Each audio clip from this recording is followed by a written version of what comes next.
আমি নিজেও 18 মাস জেলে ছিলাম। আমার একটি অভিজ্ঞতা আপনাদের সাথে খুব সংক্ষেপে আমি শেয়ার করতে চাই।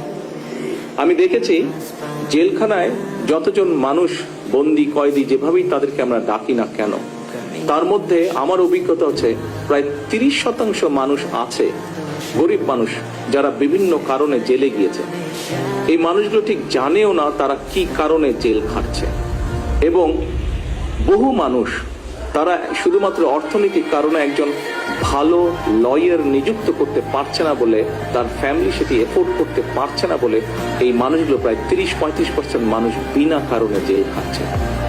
আমি মাননীয় আইনমন্ত্রীকে অনুরোধ করব এই বিষয়টিকে কিভাবে আমরা অ্যাড্রেস করতে পারি, কিভাবে এই নিরপরাধ মানুষ, এই মানুষগুলোর মধ্যে যদি কেউ নিরপরাধ থেকে থাকে এবং যারা একজন প্রপার লয়ার, একজন ভালো লয়ার এফোর্ড করতে পারছে না, এই মানুষগুলোকে কিভাবে আমরা এই বন্দি দশা থেকে বের করে আনতে পারি, এই বিষয়টি আমি ওনাকে বলবো অনুরোধ করে দেখার জন্য।